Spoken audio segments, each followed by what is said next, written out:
In this tutorial, we will create the collision detection functionality and the game over functionality. The purpose of the collision functionality is to increase the player's score when an invader has been destroyed.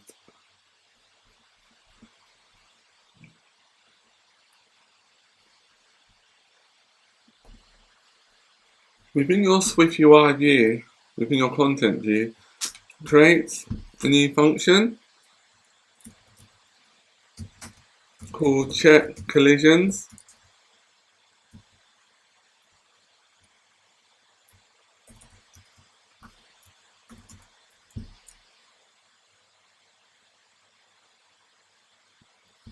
The next thing we need to do is to loop through each of the bullets, which is the bullets array,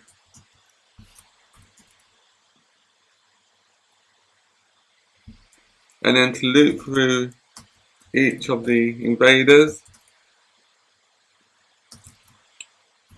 That should be invader in invaders.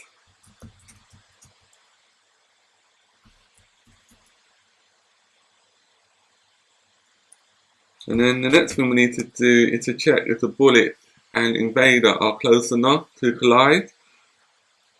We type in if abs bullet position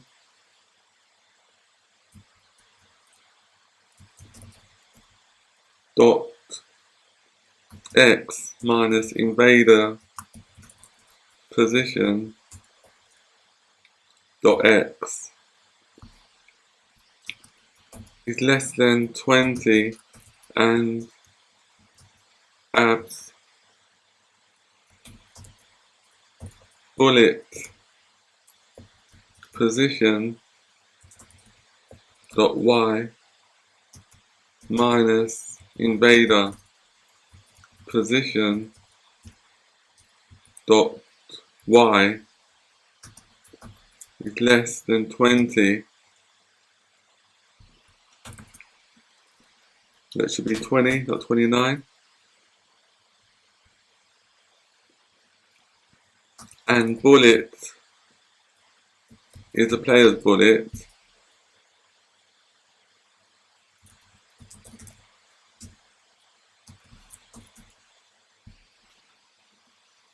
So if all of that if statement is true,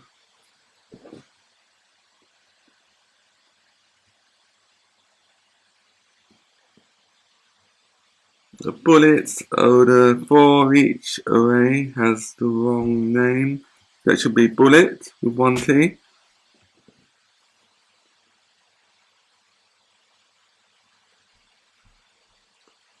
If all of this within the if statement is true, then that means a collision has been detected.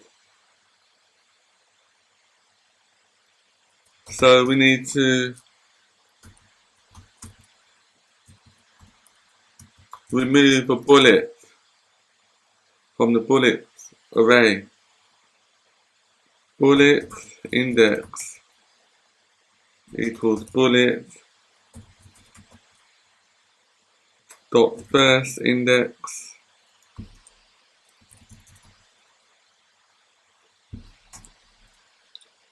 where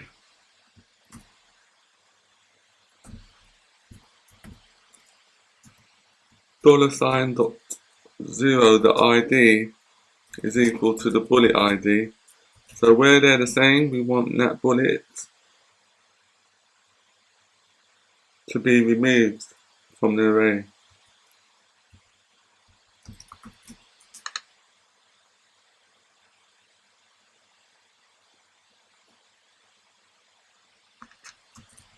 Bullets dot remove at the bullets index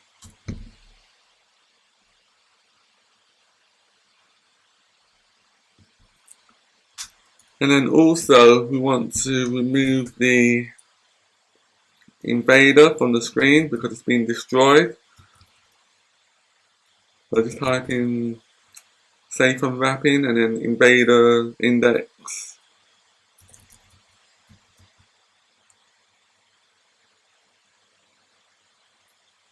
equals invaders dot first index. So we can do what we've done previously. Just copy this line.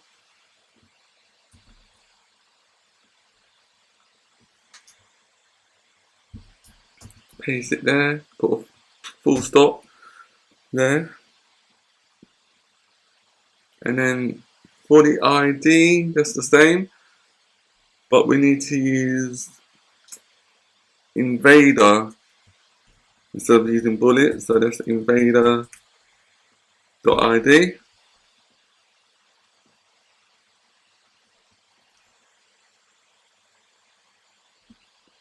And a close bracket there.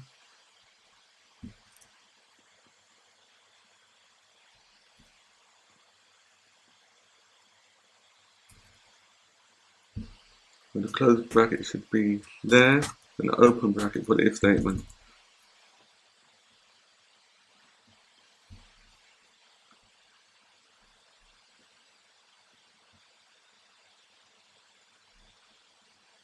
And now the next thing we need to do is to remove the invader from the array index, invader index. And now because the invader has been destroyed by the player spaceship, we can now increment the score by 1 point. And then the next thing we need to do is to exit the loop, so we use break. And now the next thing we need to do is check for collision between the bullets and the player, so that the player's lives can be reduced each time when they collide with one of the invader's bullets. So to do that, we need to implement that functionality after lines 155. It's a little bit similar to the previous one. For bullets in bullets,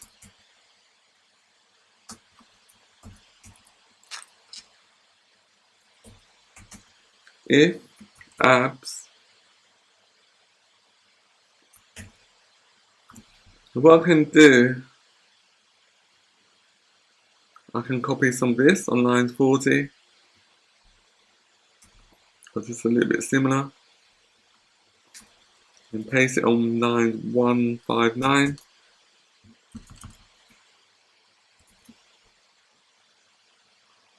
If abs bullets dot position dot x minus player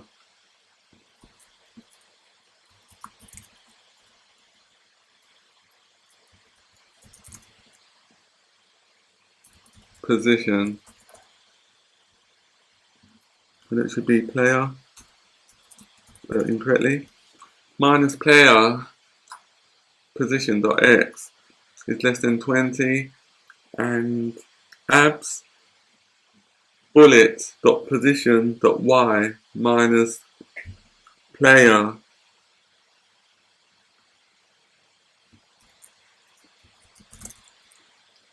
position dot y is less than 20, and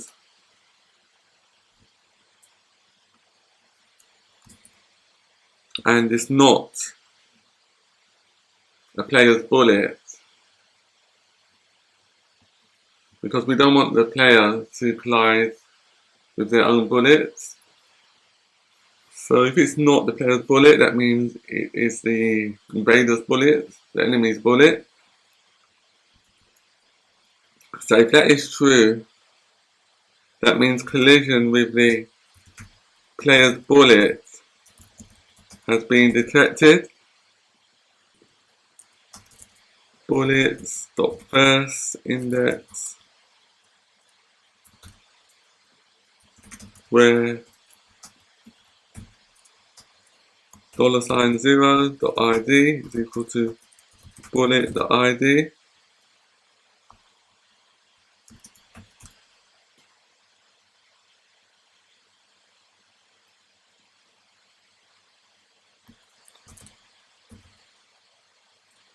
So the bullets, that bullet will be removed from the bullets array using the bullet index.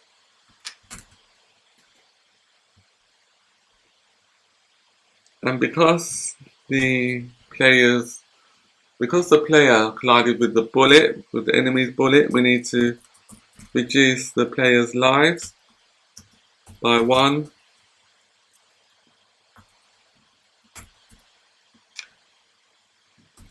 -1, and that should be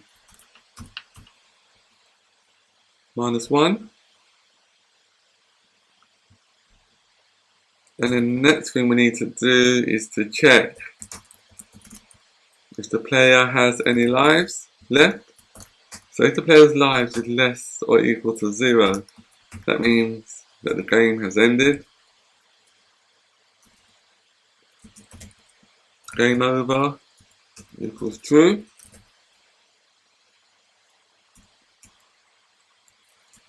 We also need to stop the game timer.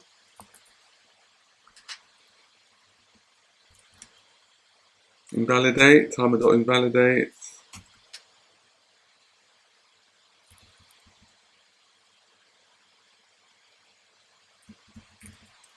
Invader bullet timer dot invalidate. So we stop all the timers, and then after line 173, we just break out of the loop.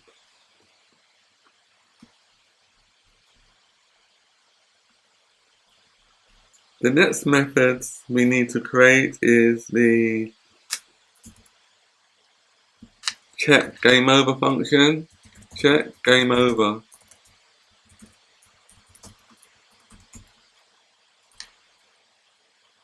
If invaders dot is empty, so if there are no invaders left, then game over is equal to true.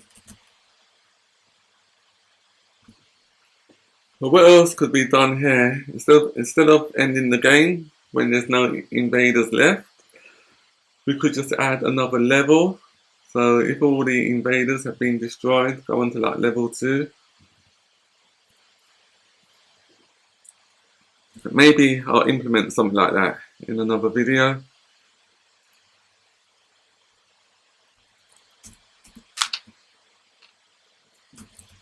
Timer question mark dot invalidate, stop all the timers. Invader bullet timer, invalidate that one, stop that one as well.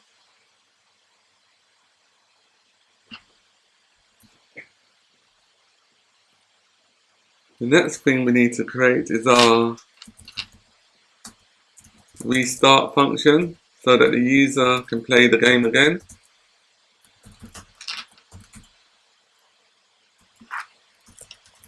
Bullets dot remove all.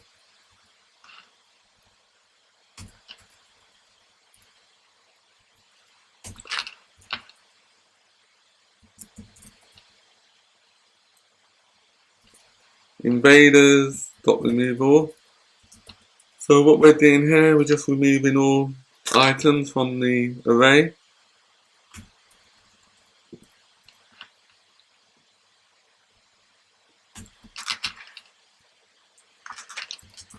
Players' lives equals 3. It's a new game, so the players have their lives back again. Game over equals false.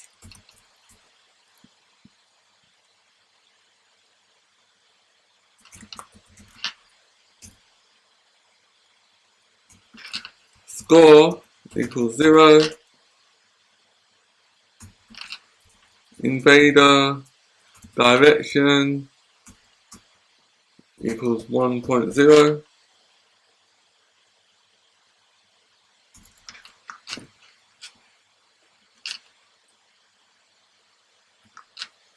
And then the next thing we need to do is to restart the timers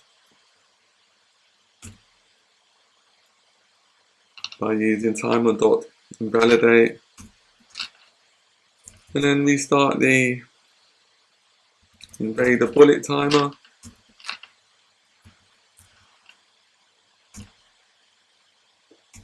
As I said before in the first tutorial, this design should really be implemented using MVVM or something similar.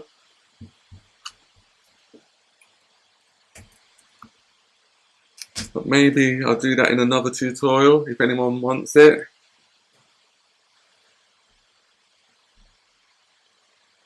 Start game.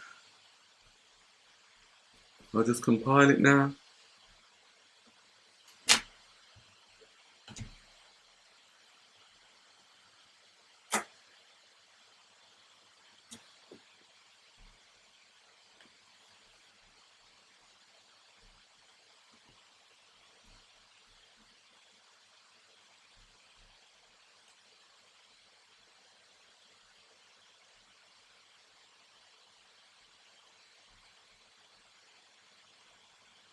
In the next tutorial, we will implement the actual content view body so that the game is fully functional, and we'll call the methods that we implemented in this tutorial, in the previous tutorials. So that way you'll see the actual gameplay in action, and that's for next tutorial.